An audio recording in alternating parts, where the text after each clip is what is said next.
My name's Ian Ramsdell. I'm the founder and CEO of Kupros. It's important because, as deep tech and early stage companies, when you're working on a technology that takes so long to bring to market, a lot of times what you're struggling with is to find product market fit and validation of the technology for end use. And so, you're always told that you need to find the lowest hanging fruit, that niche market for your initial market penetration.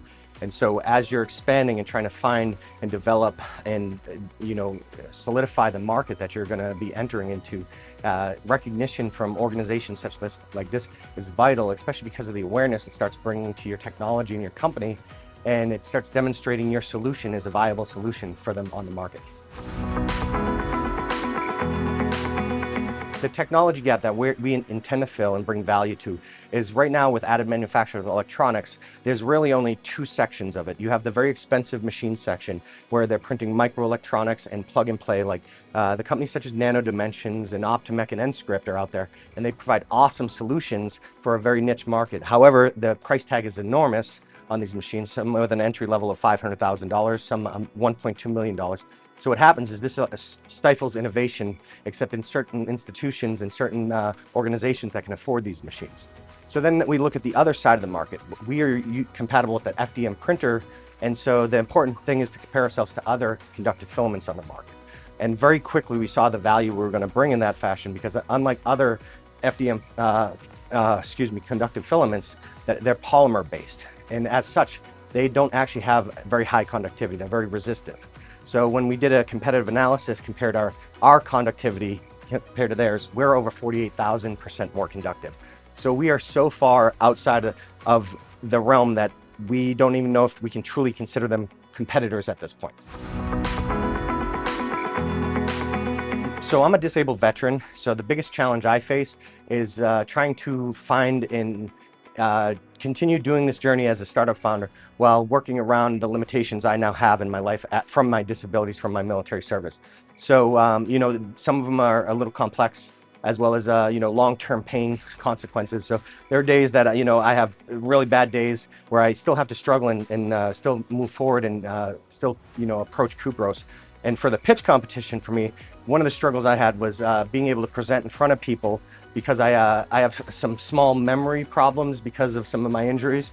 And so when I start pitching in front of people, I have difficulty remembering what I'm supposed to say at that moment. And so as such, I have to ask for accommodations, such as a teleprompter, which took me a little bit to get over that hurdle of asking for that assistance so that it could help me, feeling that people would think and hold that against me, and instead I realized that people are less focused on unimportant stuff like that, more about getting your message out there. The pitch competition as a whole, I think it's vital. It's very important to get yourself out there, to meet and network through the industry, which is the most important aspect of these events, especially when the awareness happens and then you're getting recognized on the floor during the same event.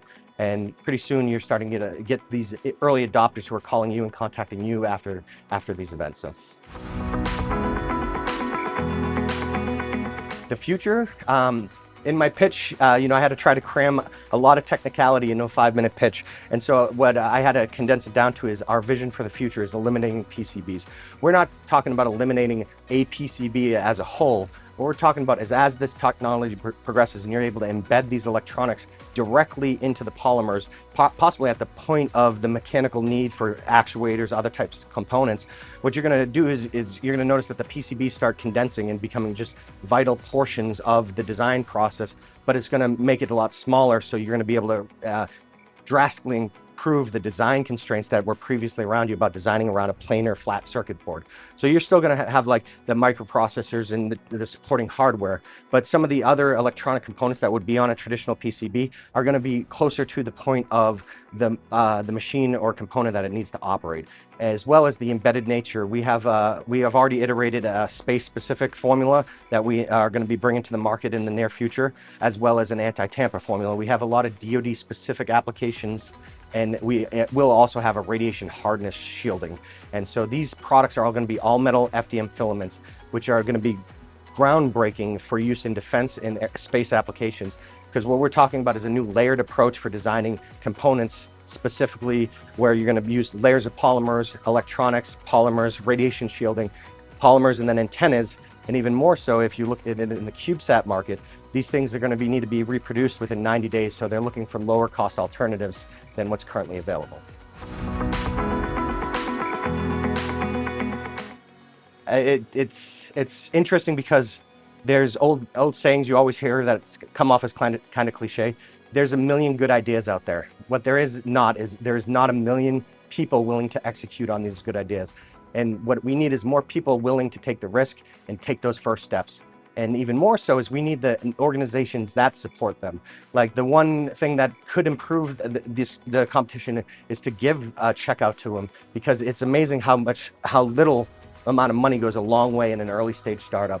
We have been very fortunate where we've won over $90,000 in winnings from Pitchfest, including the Army X-Tech competition finalist, where we were selected out of like 700 people to be in that. And so, as well as getting validation from the market. If you have a lot of people telling you that there's good things about your technology and how awesome it's going to be, ask them to buy it. The prepaid pre-sales we got from NASA, Boeing, Northrop Grumman, KBR, and the U.S. Army DevCom were vital for proving that we're on the right track for our market traction.